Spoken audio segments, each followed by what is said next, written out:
What's up mga ka-lifestyle, magandang araw sa ating lahat. So for today's video, let's talk about online lending application once again. Pero bago ang lahat mga ka-lifestyle, once again, inaanyayahan ko po kayong pakipollow po yung page natin, Marky Lifestyle. And then sa mga hindi pa po nakakilala sa akin, you can call me Marky. Especially dun sa mga new viewers natin, mga new subscriber.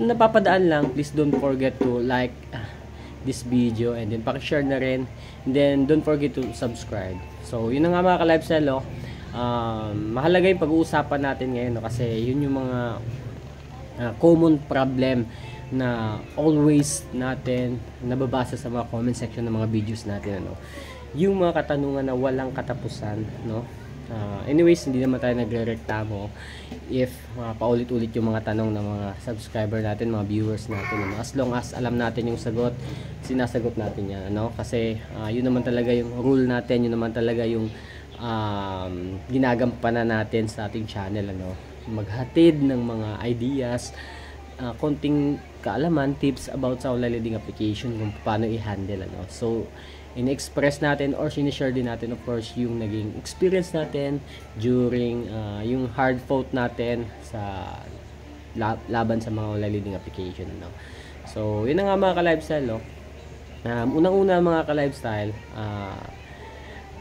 kahit saan kayo mag-search, kahit saan nyo hanapin, kahit saan channel, wala pa talaga akong nabalitaan, wala pa akong nakita na yun na nga, nagkakaso yung ng small claim yung mga borrowers ng online lending application, and wala pa ako napatunayan, wala pa ako nakitang video, wala pa ako na tunghayan na hearing, against borrowers, against Ola company, wala pa so far.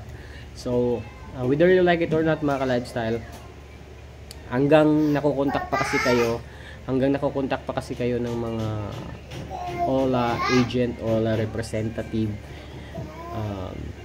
through text, through your numbers of course, or your messenger, Facebook, and never po yan silang mag-stop, so huwag kayong mag-expect na yun na 1 to 2 months titigil na yan, kahit even though hindi kayo nag-change SIM card, titigil na yan. So ang gawin nyo na lang, kung hindi nyo kaya mag-change SIM card, mag-download kayo ng apps na nagba-block sa mga unknown number, unless, i-separate nyo or lagyan nyo ng name, of course, yung mga kilala nyo, para yung mga unknown numbers lang yung i-block ng apps na yun, so napakaraming apps sa Play Store, dahil demand yan, especially dun sa mga lugmok na talaga hindi na alam talaga yung gagawin, so pasensya na kung meron kayo mga naririnig na mga boses, yung mga anak ko hindi kasi mapigilan, may iwasan na magsalita,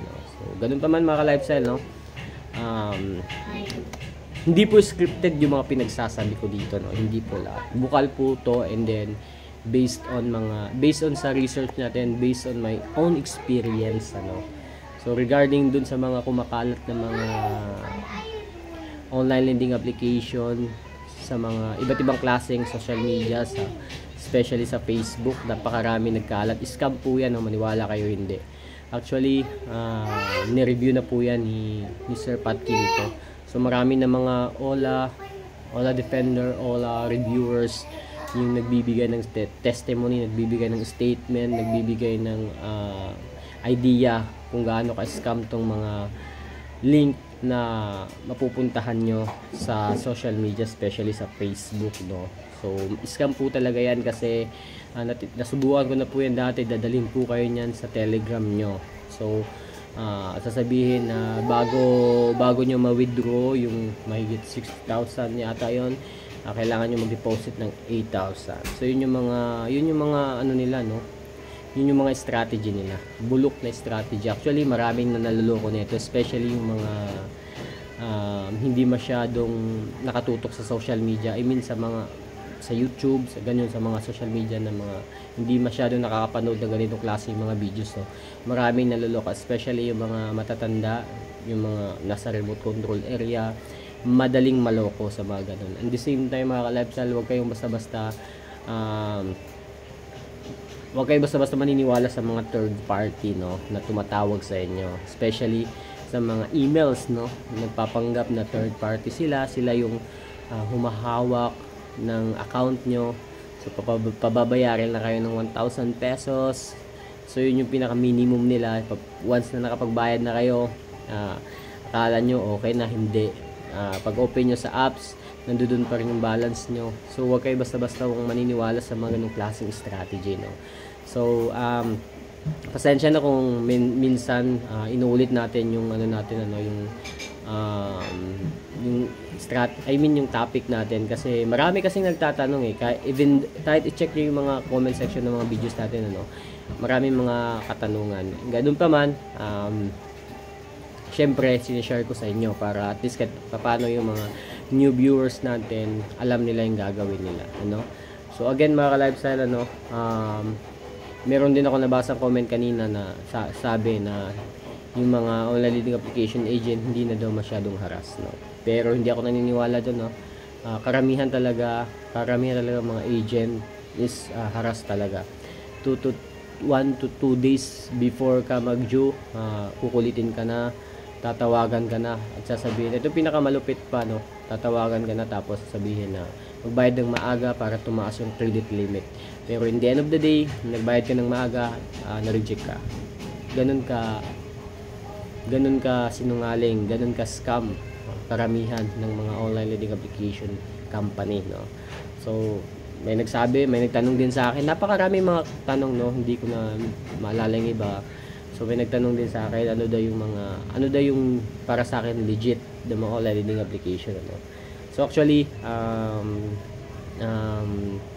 napakahirap sagutin, kasi meron talaga ako dating mini-maintain, then sad to say naputo lang, in that time na medyo nagka-problema tayo, pero yung highly isasuggest ko para utakan, So ako hindi na lang ako magsasuggest, kasi alam ko napakaraming mga OLA dyan na fast approval, napakadali lang, especially yung mga known na OLA, madali lang po talagang mag-loan sa kanila pag meron kayong valid ID, and then of course trabaho, certification, nagtatrabaho kayo, then ano pa tawag doon, napakarami pa, as long as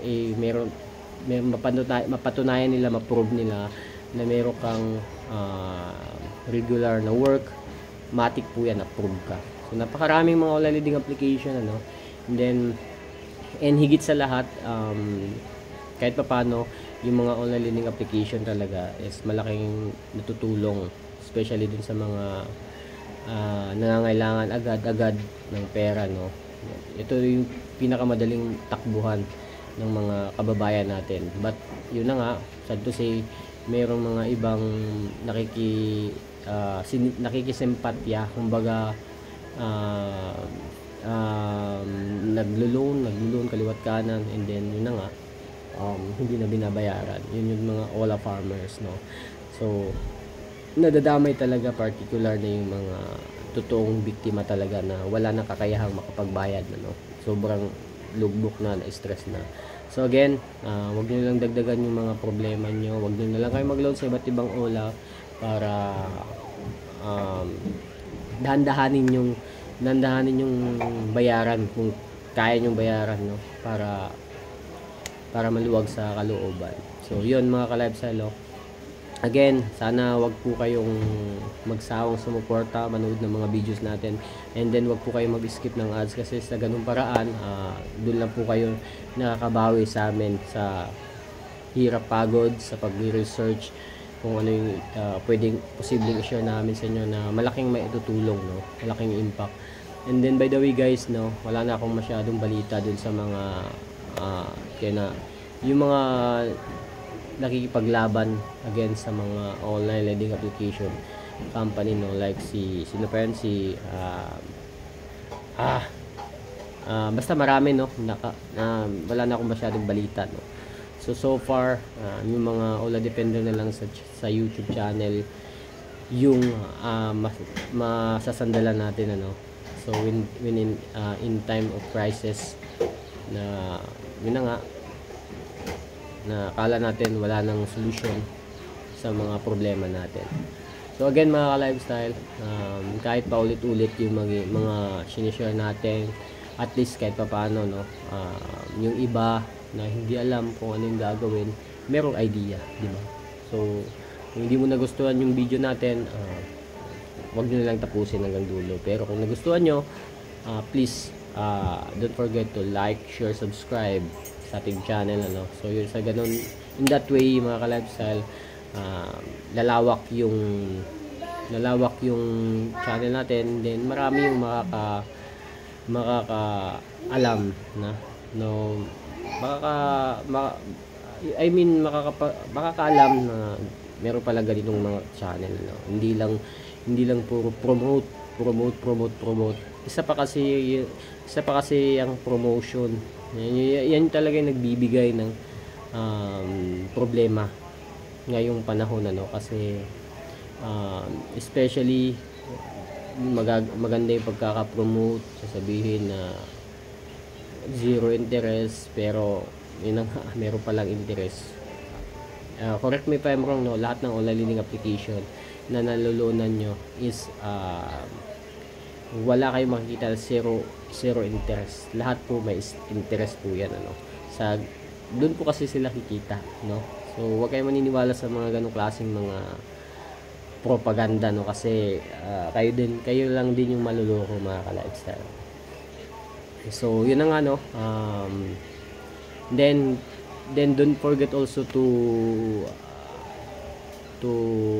watch lahat ng mga Ola Defender, no, para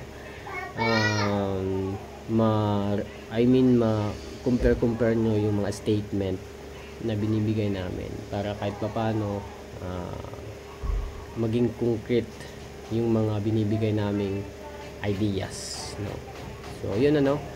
So huwag kayong mawala ng pag-asa kung may problema kayo sa Ola, no, kasi hindi kayo nag-iisa sa laban na to. So marami tayong mga nakaka-experience ng ganung kahirap, no, na hinaharas, but then at the end of the day, we have to face it para yun na nga, para harapin natin yung ano natin. Huwag tayong matakot, ano. Kadalasan kasi, kalimitan kasi ng pananakot na sinasabi ng mga Ola agent is pupunta,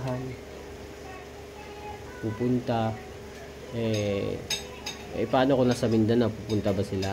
So again, hindi, no. Usually napupunta sila around Metro Manila lang, yung malapit lang sa area nila. Pero pag nasa province ka naman, nasa Cebu, nasa Visayas or Mindanao, never, no? Wala po silang mga branches sa ganong lugar. Maniwala kayo, believe me or not, wala po. Only in the Luzon.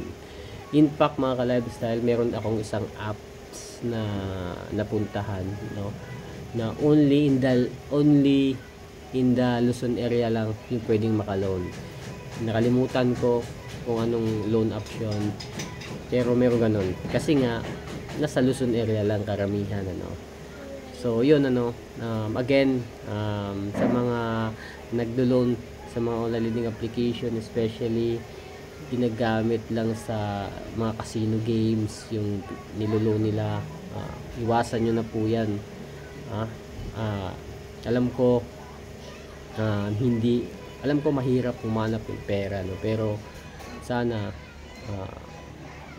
ilagay din natin sa isipan natin na mali yung ginagawa natin, kasi mas lalong lalaki, mas lalong lalala yung problema natin, ano. So yun lang mga ka-lifestyle, no. I hope kahit papaano meron kayong nakuhang konting kaalaman sa channel natin, ano. Yun lang naman talaga yung hangarin natin, yun lang talaga yung mga goal natin, and then wala na tayong ibang hinihiling sa inyo, no. So yun lang talaga, no. Sinashare talaga natin yung common problems ng mga biktima ng online lending application. So napakaraming mga online lending application nagsisulputan ngayon, ano. So Huwag kayong magtaka again, huwag kayong magtaka kung bakit nare-reject kayo kagad. Kasi nga yung iba talaga ng mga borrowers is merong mga bad credit history sa ibang ulam. Then halos karamihan ng mga online lending application is connected. So matik yan yung number na inabandon mo is i-forward sa ibang connection nila. That's why rejected ka. So yun lang mga ka-lifestyle. Again, this is Marky Lifestyle. Peace.